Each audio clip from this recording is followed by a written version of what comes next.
That beam just scanned me. I ain't no forest intern. Is that a spaceship buried under my cave? If that thing opens, I'm living in a tree forever. Well, looks like he found out who runs this forest. If this thing hatches, I'm suing NASA. I'm moving to the moon. Fantastic! Alien eggs. What's next? A space omelet invasion? If that egg twitches, I'm throwing it at a squirrel and running. Nope. Tentacles and arms. I'm out. Nope.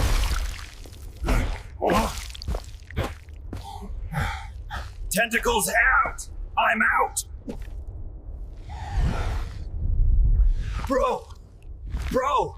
Why does this thing have a heartbeat? It's awake, and that ain't no raccoon.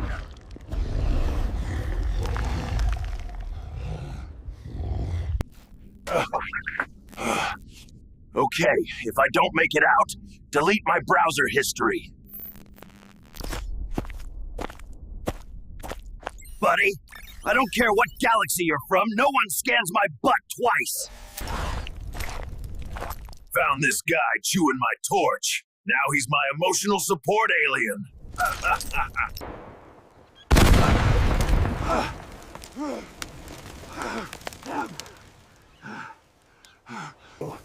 We've breached Kevin's front line.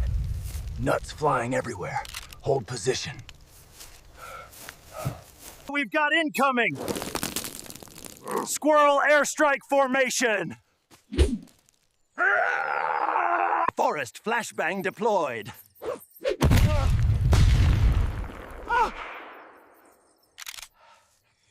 I lit the wrong bush. I repeat, this drill is now real. We've thrown acorns, traps, and sass.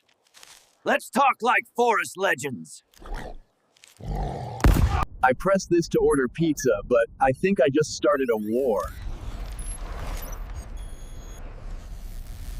They told me not to touch it, so naturally, I licked it.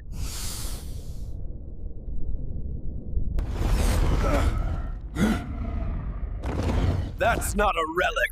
That's my grandma's crock pot.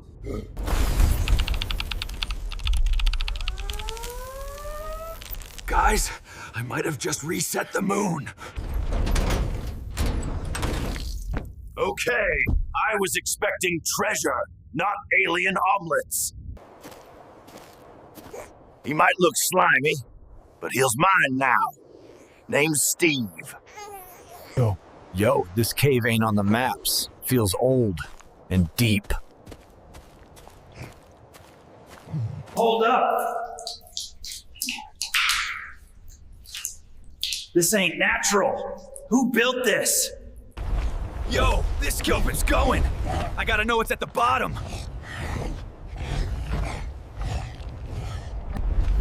Yo, this is a whole base. Alien and ancient.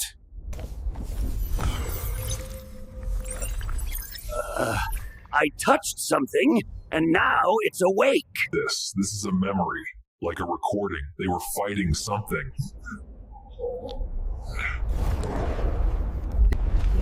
Yo, this is a whole base. Alien and ancient. Nah, man, the entrance is gone. It locked me in.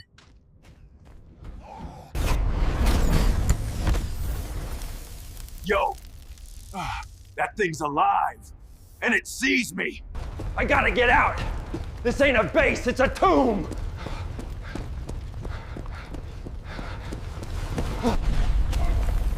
Yo, I made it. That place should have stayed buried.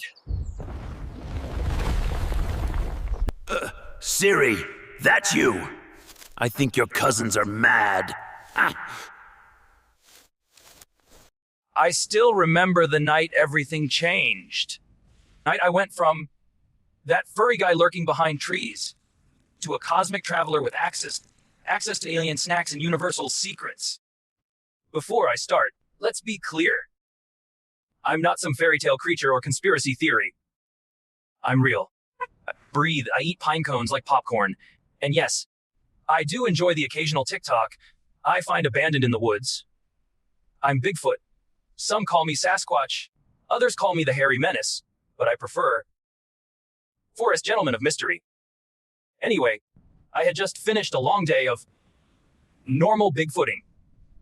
Stomping around creek beds to mess with hikers, stealing granola bars from camping coolers, and practicing shadow poses for the rare camera sighting. That evening, I was enjoying my solitude with a homemade mushroom stew and a bark pipe full of crushed mint leaves, when suddenly a weird tingling sensation crawled up my spine. I froze. The forest fell dead silent. No rustling leaves. No chirping crickets. Not even the distant arguing of drunk raccoons. That's when the sky exploded with light. At first, I thought it was just another UFO tour bus doing drive-bys. You know, it happens more often than you'd think. Sometimes they even tip. But this light was different. It was green, but not the puke kind of green. It was the color of neon curiosity. It pulsed like a heart. Button. Then let out a sound like a slurping hiccup mixed with whale opera. I knew instantly I wasn't dealing with amateurs. I took one step back, and boom, I got yanked into the air like a hairy ragdoll in a cosmic claw machine. I flailed. I growled. I even tried that thing where you fart in fear to repel enemies. But none of it worked. The next thing I knew, I was suspended mid-air in a cylindrical beam of light, spinning slowly, while all the forest animals below watched in horror and mild amusement. A squirrel saluted me. A deer fainted. Then everything went black. When I woke up, I was strapped to a recliner made of jelly.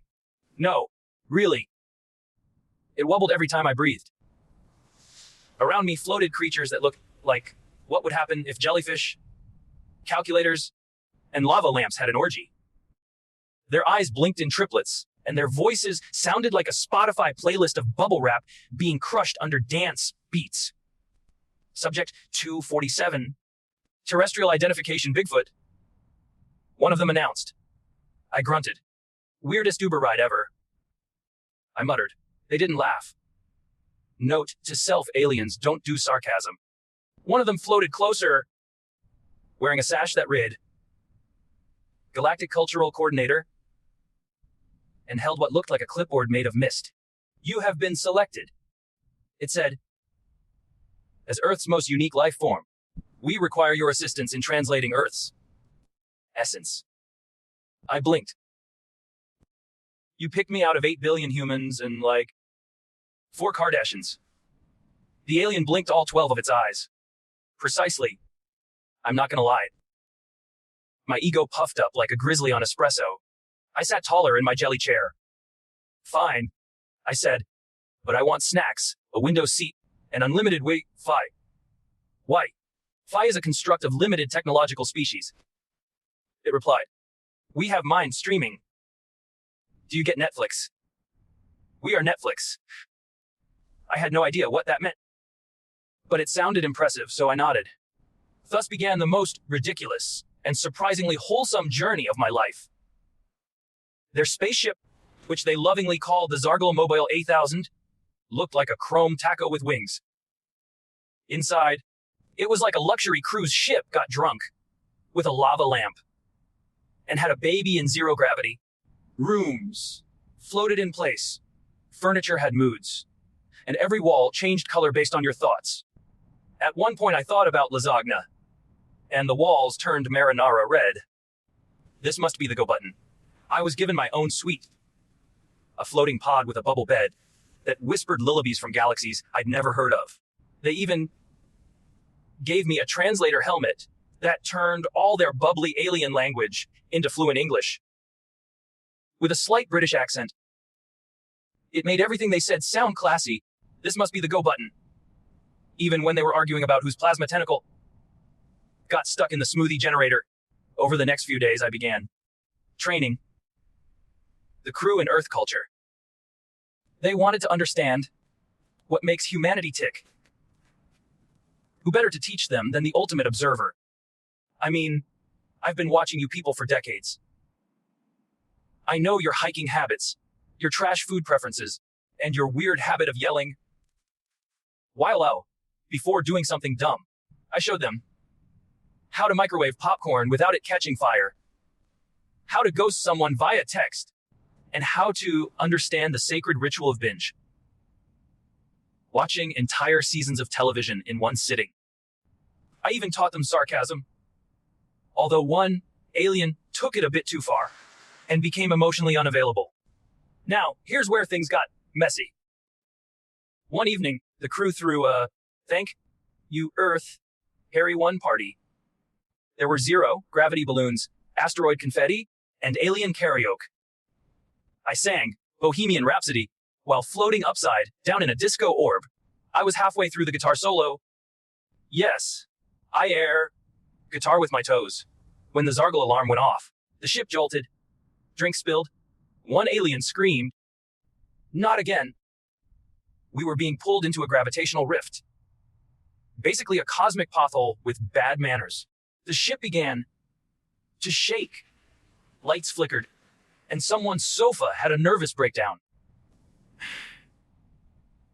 The captain shouted something in a language I didn't understand, but the translator helmet turned it into, "Hold on to your space pants!" We landed on a planet that didn't show up on any of their maps. A rogue world, floating alone without a sun, lit only by luminescent trees and glowing rivers. It was beautiful, eerie, and absolutely full of trouble. This must be the go button. We stepped out and were immediately greeted by creatures that looked like rubber ducks, made of smoke. They bounced. They hunked. They were adorable, until one of them bit an alien on the butt and exploded into confetti. Turns out they were defense mechanisms. The planet was full of tricks. Singing rocks that scream insults, plants that tried to date you, and one particular vine that wouldn't stop asking if I wanted to hear its mixtape. Still, we had to stay while the ship repaired itself using something called quantum glue, which sounded fake, worked. So, for a few days we camped. I taught the aliens how to roast marshmallows, build a fire with telepathy, and tell spooky stories. They especially liked the one about how humans invented taxes. One night, while stargazing on a levitating hammock made from anti-regret fibers, don't ask, the lead alien, Zarnok, who had become sort of a friend, asked me what I missed most about Earth. I thought hard. Was it the trees, the cool mountain air, the taste of fresh creek water? No. The chaos, I said. Earth is loud and messy and sometimes dumb, but it's full of surprises. You never know when a raccoon will steal your lunch, or when someone will fall in love at a gas station. Zarnok blinked. Your species is complicated. Exactly. I grinned. That's what makes us awesome. The next morning, the ship was finally ready, and we blasted off that weird planet with a cargo hold full of space mushrooms, a pet smoked duck named Carl. Okay, and a story none of us would ever forget. When we finally returned to Zorgon 7, their home planet, the Alien Council threw a parade in my honor. I rode a float made of recycled moon crystals, while confetti cannons fired freeze. Dried cheese snacks into the air. There were dancers with 12 legs, a marching band that played thoughts directly into your head, and a group of aliens that dressed up like Earth celebrities in my honor. One guy nailed the Dwayne Johnson eyebrow. I don't cry often, but I might have shed a tear or two. Then they gave me the highest honor, the Galactic Medal of Interstellar Sass and Cultural Brilliance. It was shiny, it jingled when I walked, and it made me feel proud. For once, I wasn't just a joke hiding in the woods. I was someone who mattered. Eventually, it was time to go home. I said my goodbyes, fist, bumped my jelly friends, hugged Carl the smoke duck, who quacked in binary, and boarded the Zargle Mobile for one last flight. They dropped me gently back into my forest, right next to the mossy tree where it all began. Nothing had changed, except me. I was Bigfoot, yes. But I was also Bigfoot, galactic ambassador, certified galaxy explorer, friend of jelly aliens, destroyer of zero-gravity Caro,